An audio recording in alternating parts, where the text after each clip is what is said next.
Hello and welcome to fun learning. साथियों, बहुत बहुत स्वागत है आपका हमारे यूट्यूब चैनल फन लर्निंग में।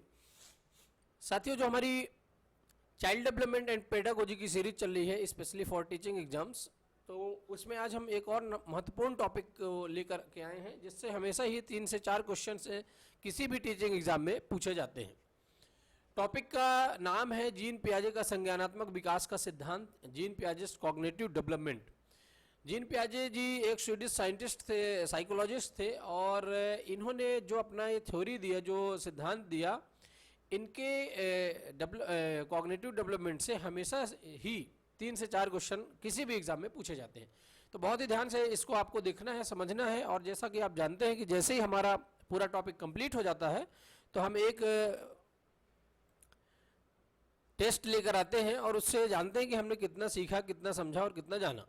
साथियों, आज का टॉपिक स्टार्ट करने से पहले मैंने अपने पिछले टॉपिक में चाइल्ड डेवलपमेंट एंड पेडागोजी के एक आपसे क्वेश्चन पूछा था कि टॉय एज या खिलौनों की आयु किस अवस्था को, किस स्टेज को कहा जाता है। तो उसके बहुत सारे बच्चों ने कमेंट करके आंसर दिया था, चाहे वो ईशानवी हो, चाहे स्मृति हो, आदिति हो, आर्यन हो या अन्य बच्चे भी। उन्होंने उसका जो सही आंसर कमेंट करके दिया था वो दिया था शैशवावस्था या इन्फेंसी। तो जो बच्चे ध्यान से देखते हैं वो निश्चित रूप से उस टॉपिक का जो भी क्वेश्चन बनता है लास्ट में उसका आंसर भी अच्छे तरीके से दे पाते हैं। साथियों, चलिए स्टार्ट करते हैं आज का topic, gene Piaget's cognitive development. तो यदि हम पियाजे जी की बात करें, जैसा कि आप चित्र में देख सकते हैं, अब ये उम्र दराज हो चुके हैं।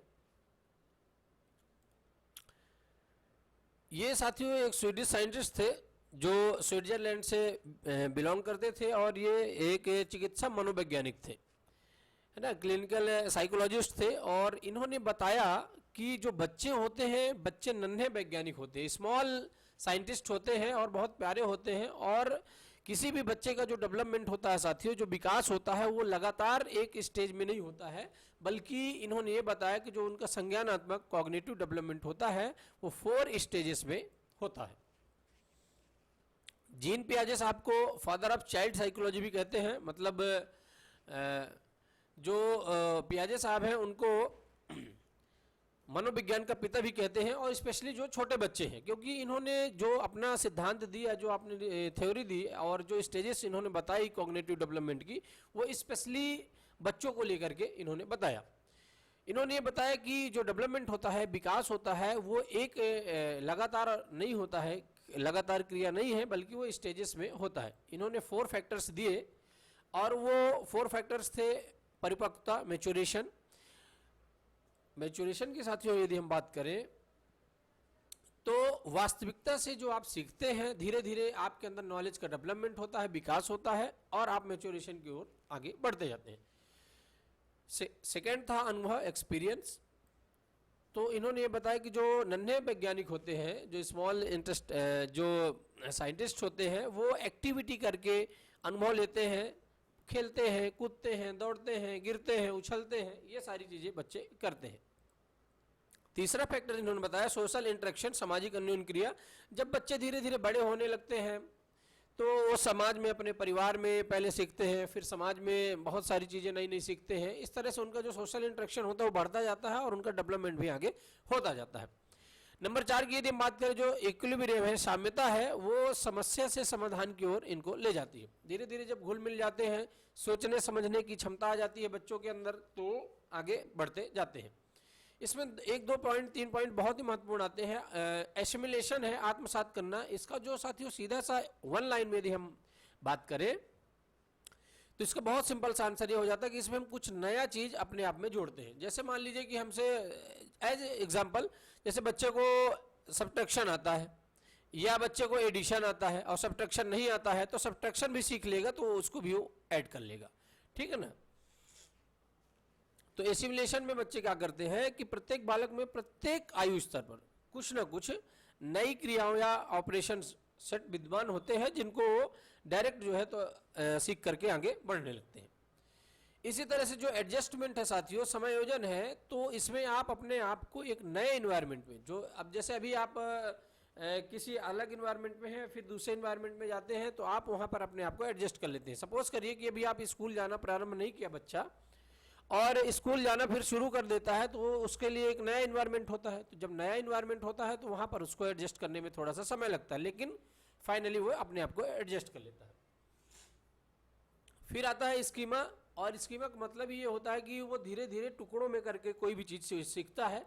एक ही बार में यदि आप पूरा चैप्टर उसको लर्न करवाने के लिए बच्चे को किसी को कहेंगे तो वो सीखना मुश्किल हो जाएगा, लेकिन जब आप उसको टुकड़े में धीरे धीरे करके आधे आधे पार्ट में करवाएंगे तो बहुत ही आसानी तरीके से वो लर्न कर लेगा और उसको मज़ा भी आने लगेगी। ठीक है ना। जीन पियाजे साहब के अनुसार इन्होंने ये बताया कि सबसे पहले व्यक्ति के अंदर, बच्चे के अंदर थॉट आता है, विचार आता है, और उसके बाद ही वो जो है तो लैंग्वेज उसके अंदर आती है या भाषा आती है। जबकि इन्हीं के अपोजिट में वाइगोट्स्की साहब थे जो सोशल डेवलपमेंट से रिलेशन रखते थे। उन्होंने ये बताया कि कोई भी बच्चा जो होता है वो पहले भाषा सीखता है और भाषा के बाद ही विचार आता है। यही इन दोनों मनोवैज्ञानिकों में एक मेजर फर्क था, और यही क्वेश्चन जो है तो वेरी वेरी वेरी इंपॉर्टेंट बन जाता है किसी भी टीचिंग एग्जाम्स के लिए, क्योंकि ये हर बार ये पूछा जाता है कि जीन पियाजे जी के अनुसार सबसे पहले क्या आएगा, भाषा आएगी कि विचार आएगा। तो यदि आपने उल्टा कर दिया, भाषा कर दिया, तो आप वाइगोट्स्की में चले गए। आपने विचार किया तो आप पियाजे जी में रहे। और इसी क्वेश्चन को ये पूछा जाता है कि वाइगोट्स्की के अनुसार सबसे पहले किसी बच्चे में क्या आती है, भाषा आती है कि विचार आता है। तो यदि आपने भाषा किया तब तो आप सही हैं, लेकिन यदि आपने धोखे में आप कंफ्यूज हो गए, विचार कर दिया, तो आपका वहीं एक आंसर गलत हो जाता है और एक मार्क्स आपका वहीं पर कट हो जाता है। तो इन दोनों ही बिंदुओं को बहुत अच्छे तरीके से आपको समझ करके रखना है। अब साथियों बिना देरी की हुई हम चलते हैं, जो स्टेजेस उन्होंने बताई, जो कॉग्निटिव डेवलपमेंट की 4 स्टेजेस पियाजे साहब ने बताई, जो स्वीडिश साइंटिस्ट थे और जिनको फादर ऑफ चाइल्ड साइकोलॉजी, बच्चों की मनोवैज्ञानिक दशा का पिता कहा जाता है। उन्होंने 4 स्टेजेस बताई कि जो कोई भी जो बच्चा होता है, कोई भी छात्र होता है, उसका जो डेवलपमेंट होता है 4 स्टेजेस में होता है। ये 4 स्टेजेस कौन कौन से होती है? Sensory motor stage, pre proportional stage, concrete operational stage और फॉर्मल ऑपरेशनल स्टेज। तो साथियों इन चारों स्टेजेस को हम डिटेल में पूरा अच्छे तरीके से देखेंगे। चलिए पहले की बात करते हैं, जो है सेंसरी मोटर स्टेज, जिसको हम संवेदी गामक अवस्था भी कहते हैं।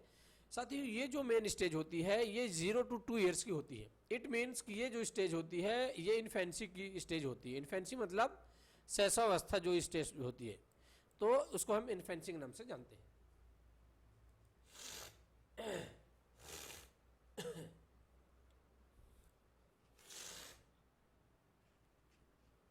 यह प्रारंभिक स्कूल अवस्था होती है, एलिमेंट्री स्कूल एज होती है, और इस अवस्था में साथियों जो बच्चा होता है वो स्कूल जाना प्रारंभ कर देता है, एडमिशन उसका हो जाता है। जैसा कि आप जानते हैं कि जैसे ही बच्चा 6 साल का हो जाता है तो स्कूल में जाना उसका एंट्री हो जाती है। अब आप देखेंगे कि जो बच्चा है जब स्कूल जाने लगता है तो वो किसी भी चीज़ को मूर्त तरीके से, कॉन्क्रीट तरीके से देख करके जानने लगता है। जैसे किसी भी वस्तु को आप, जैसे वॉलीबॉल है सपोज करिए, आप उसको हाथ में दिखाएंगे तो उसको छुएगा, स्पर्श करेगा, देखेगा, समझेगा, तो कॉन्क्रीट तरीके से। कोई भी ब्रिक्स दे देंगे या कोई भी ट्राइंगल ये दिए, वो एक ऑब्जेक्ट के रूप में उसको आप दिखा देंगे तो उसको तर करके समझने लगता है, मूर्त तरीके से समझने लगता है, क्योंकि वो देखता है, हाथ में स्पर्श करता है, तो उसको अच्छे तरीके से समझ में आती है। साथ ही साथ में साथियों जो ये स्टेज होती है ये गैंग एज होती है, क्योंकि इसमें बच्चे जब स्कूल में जाते हैं तो आपस में दोस्ती करते हैं, आपस में मिल करके रहते हैं और आपस में मिल करके पढ़ाई भी करते हैं। जो रीजनिंग होती है, तार्किकता होती है, वो मूर्त वस्तुओं से सीखता है। जब बच्चे मूर्त वस्तुओं को डायरेक्ट किसी भी वस्तु को देखते हैं तो उसके बारे में सोचते हैं कि ये कैसे बनी होगी, कैसे कार्य करती होगी, कैसे इसका ऑब्जेक्ट तैयार हुआ होगा, ये सारी चीज़ें जो है तो बच्चे में आने लगती है। और इसमें प्रमुख रूप से साथियों CCS मतलब सी, मतलब पहले सी का मतलब हो गया कंजर्वेशन, संरक्षण, दूसरे सी का मतलब हो गया वर्गीकरण या क्लासिफिकेशन, और तीसरा हो गया सीरिएशन या श्रेणीकरण। तो मतलब क्या करते हैं बच्चे कि इसमें कोई भी बच्चा जो होता है तो किसी भी वस्तु का वर्गीकरण अच्छे से करने लगता है, देख के समझने लगता है कि ये कौन सी ग्रुप में इसको रखना है। कंजर्वेशन संरक्षित करने लगता है किसी वस्तु को, और साथ ही साथ में वो एक सीरीज बनाने लगता है। और ये सारी चीज़ें जो है तो किसी भी बच्चे में अच्छे तरीके से डेवलप हो जाती है। और एक और महत्वपूर्ण बात इसमें निकल के आती है, इस अवस्था में साथियों रिवर्सिबल थिंकिंग आ जाती है। यदि किसी बच्चे को 2 + 2 + 2 करके 6 बताया गया और ये बताया गया कि 6 को भैया कैसे आया, तो फिर वो रिवर्स करके 2 + 2 + 2 करके बता देगा, या कोई भी वस्तु में वो अच्छे तरीके से रिवर्स करके थिंक करके वो आपको आंसर दे देगा। तो ये महत्वपूर्ण पॉइंट्स है थर्ड स्टेज के, जिसको हम बोलते हैं कॉन्क्रीट ऑपरेशनल स्टेज या मूर्त संक्रियात्मक अवस्था। चौथी स्टेज है साथियों फॉर्मल ऑपरेशनल स्टेज। ये महत्वपूर्ण स्टेज होती है। अब बच्चे पूरी तरीके से जागरूक हो सकते हैं और जान लेते हैं। इसको हम औपचारिक संक्रियात्मक अवस्था भी कहते हैं और ये प्रमुख रूप से 11 से 18 वर्ष की स्टेज की अवस्था होती है, स्टेज होती है। इस स्टेज में 11 to 18 ईयर्स की वर्ष की होती है और प्रमुख रूप से डिडक्टिव थिंकिंग, निगमनात्मक तर्क आ जाता है। अब बच्चा क्या करता है कि अपना दिमाग खुद का लगाने लगता है। अभी तो ये था कि जो टीचर ने पढ़ा दिया, जो घर में बता दिया उसको समझ लेते हैं, लेकिन जब ये स्टेज आती है साथियों औपचारिक संक्रियात्मक अवस्था, फॉर्मल ऑपरेशनल स्टेज, तो इसमें बच्चा खुद से जो है अपने से सीखने लगता है, अपने से खुद से डायरी लिखने लगता है, अपनी तैयारी करने लगता है, अपना दिमाग लगाने लगता है और अच्छे तरीके से आगे बढ़ने लगता है। नियम आपने कोई बता दिया है, नियम से उदाहरण की ओर बच्चे चलने लगते हैं, ठीक है ना। सामान्यतः जो है तो 11 से 18 साल की उम्र में जब आप कोई नियम बताते हैं तो उस नियम को सीखने के बाद उसका उदाहरण सॉल्व करने लगते हैं। हाइपोथेसिस, निगमनात्मक तर्क शक्ति आ जाती है, परिकल्पना खुद से बनाने लगते हैं,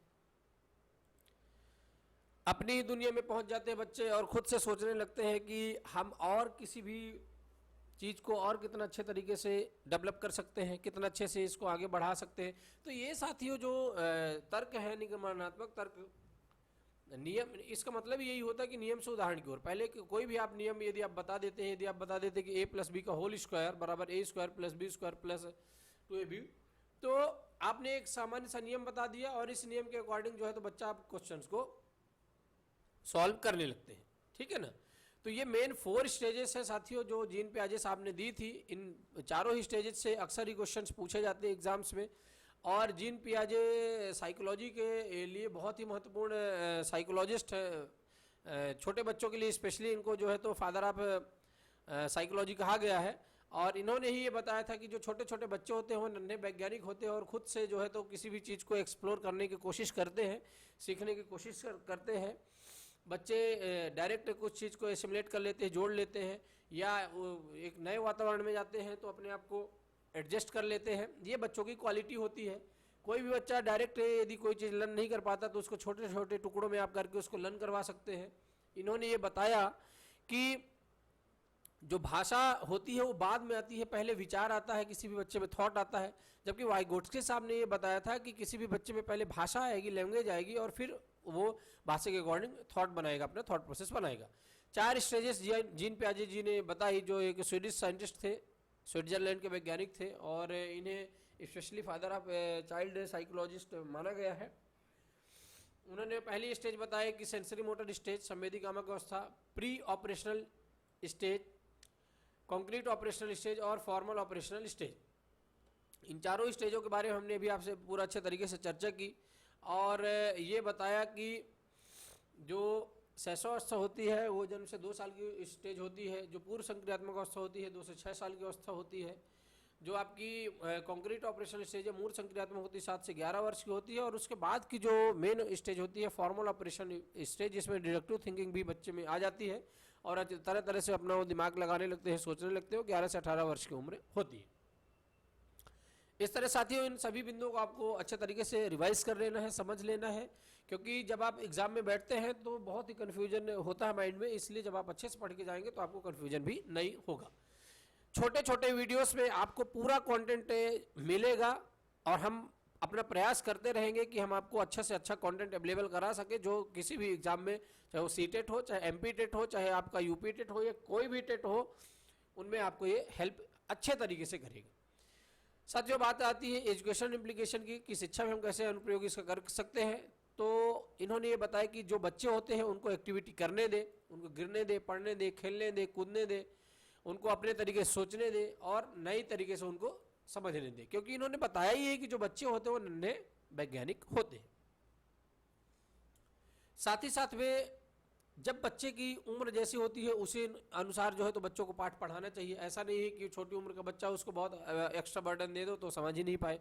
तो according to their age we can teach, मतलब ये है कि हमको जो है तो किसी भी बच्चे को उसकी उम्र के अनुसार जो है तो पाठ पढ़ाना चाहिए ताकि उसको समझ में भी आए। शिक्षक को फैसिलिटेटर होना चाहिए। क्या होना चाहिए? जो शिक्षक होता है उसको फैसिलिटेटर होना चाहिए, उसको परामर्शदाता होना चाहिए।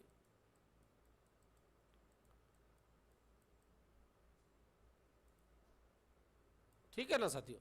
तो जो टीचर होता है उसको फैसिलिटेटर होना चाहिए, परामर्शदाता के रूप में होना चाहिए। उसको डोमिनेंट नहीं होना चाहिए कि मैं तानाशाही करूं और मैंने जो बोल दिया वही होना चाहिए। ठीक है ना?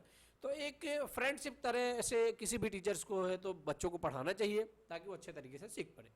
बच्चों को अपना दिमाग लगाने देना चाहिए, वो कैसे किसी भी चीज़ को लेकर के कैसे सीखते हैं, किस स्टेज में उनकी क्या थिंकिंग होती है, इन सब चीज़ों में बच्चों को एक्सप्लोर करने देना चाहिए। इस तरह साथियों हमारा जो आज का टॉपिक था वो कंप्लीट होता है और बिना देरी के हम अब चलते हैं अपने टेस्ट की ओर और देखते हैं कि इसमें से कौन कौन से महत्वपूर्ण क्वेश्चन निकल करके आते हैं और हम कितने उनमें से सही आंसर दे पाते हैं। बहुत ही सिंपल क्वेश्चन है पहला, जीन पियाजे साहब किस देश के निवासी थे या किस देश में उनका जन्म हुआ था? अमेरिका, स्विट्जरलैंड, चाइना या भारत? साथियों निश्चित रूप से आपने वीडियो को अच्छे तरीके से समझा है तो पहला ही पॉइंट ये था कि इनका जो जन्म हुआ था ये स्वीडिश साइंटिस्ट है और स्विट्जरलैंड में इनका जन्म हुआ था। चलिए नेक्स्ट क्वेश्चन देखते हैं कि पियाजे साहब ने संज्ञानात्मक विकास को कितनी अवस्थाओं में बांटा है? संज्ञानात्मक विकास को कितनी ही अवस्थाओं में बांटा है? इसका आपको सही आंसर देना है। 6 अवस्थाएं या 6 स्टेजेस, 4 स्टेजेस, 2 स्टेजेस या 8 स्टेजेस। तो बहुत सिंपल सा आंसर इसका निकल करके आता है। आप बहुत अच्छे तरीके से समझ जाते हैं कि जो पियाजे साहब हैं उन्होंने कितने स्टेजेस में बांटा है, तो उसका जो सिंपल सा आंसर है वो 4 स्टेजेस है। कौन कौन सी स्टेजेस है ये भी मैंने आपको अभी बिल्कुल अच्छे तरीके से डिस्क्राइब किया हुआ है। ठीक है ना? सब में सेंसरी मोटर फर्स्ट है, प्री ऑपरेशनल सेकेंड है, कॉन्क्रीट ऑपरेशनल थर्ड है और लास्ट में आपकी जो है तो फॉर्मल ऑपरेशन है। चलिए प्रश्न नंबर 3 की ओर चलते हैं और देखते हैं कौन सा क्वेश्चन है। संवेदीगामक कितने वर्ष की संवेदीगामक अवस्था कितने वर्ष की होती है? संवेदीगामक मतलब सेंसरी मोटर पीरियड, ये कितने टाइम का होता है? 2 to 6 years, 0 to 2 years, 7 to 11 years या 11 to 18 ईयर्स। तो साथियों इसका जो सही आंसर जाता है, आप जानते हैं कि जो संवेदीगामक अवस्था होती है जिसको हम सेंसरी मोटर स्टेज भी बोलते हैं, वो इन्फेंसी स्टेज होती है और इन्फेंसी 0 to 2 ईयर्स की स्टेज होती है जिसको हम शैशवावस्था के नाम से भी जानते हैं। चलिए प्रश्न नंबर 4 देखते हैं कि बच्चे में वस्तु स्थायित्व ऑब्जेक्ट परमानेंस कितने समय में आ जाता है? वेरी वेरी इंपॉर्टेंट क्वेश्चन साथियों, कई बार ये रिपीट हुआ है सीटेट में, एमपी टेट में, यूपी टेट में या किसी भी टेट में, तो इसको आप अच्छे तरीके से समझ करके रख ले। ऑप्शंस है आपके 9 to 11 months, 4 to 6 months, 12 to 18 months या 6 to 12 मंथ्स। तो इसका जो सही आंसर जाता है साथियों, यदि आपने वीडियो को अच्छे तरीके से देखा है तो आप ये जानते हैं कि जो इन्फेंसी स्टेज होती है 0 to 2 ईयर्स के बीच में, तो 9 to 11 मंथ्स में किसी भी बच्चे में वस्तु स्थायित्व ऑब्जेक्ट परमानेंस आ जाता है और किसी भी वस्तु को देख करके अपने दिमाग में उसका माइंड सेटअप बना लेता है। नेक्स्ट क्वेश्चन है, निगमनात्मक तर्क या डिडक्टिव थिंकिंग किस स्टेज में आती है? Sensory motor stage, formative motor stage या प्री ऑपरेशनल स्टेज या concrete operational stage? It mean संवेदिक प्रेरक अवस्था, औपचारिक संक्रियात्मक अवस्था, पूर्व संक्रियात्मक अवस्था या मूर्त संक्रियात्मक अवस्था? तो साथियों जैसा कि आप जानते हैं कि जो डिडक्टिव थिंकिंग है, निगमनात्मक तर्क है, वो किस में आती है और उसका आंसर निश्चित रूप से आपके मन में आ चुका होगा। मैं उम्मीद करता हूं कि आपको ये समझ में आ गया होगा कि जो फॉर्मेटिव ऑपरेशनल स्टेज है, औपचारिक संक्रियात्मक अवस्था है, उसमें बच्चा जो है तो अपने दिमाग से खुद से तर्क करने लगता है और आगे सोच सोच के आगे बढ़ने लगता है। चलिए प्रश्न नंबर 6 देखते हैं, 2 से 6 वर्ष की अवस्था को क्या कहा जाता है? बहुत सिंपल सा क्वेश्चन है, बहुत सिंपल सा क्वेश्चन है, लेकिन ऐसे ही क्वेश्चन साथियों एग्जाम में पूछे गए हैं। इन्फेंसी शैशवावस्था, अर्ली चाइल्डहुड प्रारंभिक बाल्यावस्था, किशोरावस्था या वृद्धावस्था? एडोलसेंस या ओल्ड एज? तो साथियों इसका जो सही आंसर निकल करके आता है वो आपकी अर्ली चाइल्डहुड है। इसका जो सही आंसर वो क्या है? इसका जो सही आंसर आपके सामने निकल करके आता है वो अर्ली चाइल्डहुड है, प्रारंभिक बाल्यावस्था है, जिसको हम 2 से 6 वर्ष की आयु भी कहते हैं। प्रश्न नंबर 7 है साथियों की किस अवस्था में संरक्षण वर्गीकरण आने लगता है? सीरिएशन, क्लासिफिकेशन, कंजर्वेशन, ये सारी जो चीजें हैं वो किस स्टेज में किसी बच्चे में डेवलप हो जाती हैं? ऑप्शन है मूर्त संक्रियात्मक अवस्था, सेंसरी मोटर स्टेज या संवेदी संक्रियात्मक अवस्था, प्री ऑपरेशनल स्टेज या पूर्व संक्रियात्मक अवस्था या फॉर्मेटिव ऑपरेशनल स्टेज या औपचारिक संक्रियात्मक अवस्था? तो साथियों मैंने आपसे इसके बारे में बहुत अच्छे तरीके से चर्चा की थी अभी ऊपर ही कि जो कॉन्क्रीट ऑपरेशनल स्टेज है, मूर्त संक्रियात्मक अवस्था है, उसमें कोई भी बच्चा जो है तो सीरिएशन, क्लासिफिकेशन, ये सब चीज़ें जो है तो अच्छे तरीके से करने लगता है। चलिए नेक्स्ट क्वेश्चन है, देखते हैं। परिकल्पनात्मक तर्क शक्ति, हाइपोथेटिकल थिंकिंग कब किसी भी बच्चे में आ जाती है? ऑप्शन है मूर्त संक्रियात्मक अवस्था, संवेदिक प्रेरक अवस्था, पूर्व संक्रियात्मक अवस्था या औपचारिक संक्रियात्मक अवस्था।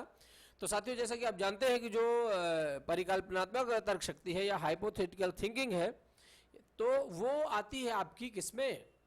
इसका तो आंसर आपके समझ में आ ही गया होगा कि उसका जो सही आंसर है वो है आपका औपचारिक संक्रियात्मक अवस्था या formative operational stage. Next question देखते हैं। कोई भी जो छोटा बच्चा होता है अपनी हाथ से, आंख से, खेल कर, पैर चलाकर, हाथ चलाकर आदि से कैसे बच्चा सीखता है? किस उम्र में सीखता है? 2 से 6 वर्ष की, 0 से 2 वर्ष की, 7 से 11 वर्ष की, 11 से 18 वर्ष की। तो साथियों जैसा कि आप जानते हैं कि जो छोटा बच्चा होता है, बिल्कुल जो इन्फेंसी स्टेज में होता है, वो 0 से 2 वर्ष की एज में होता है।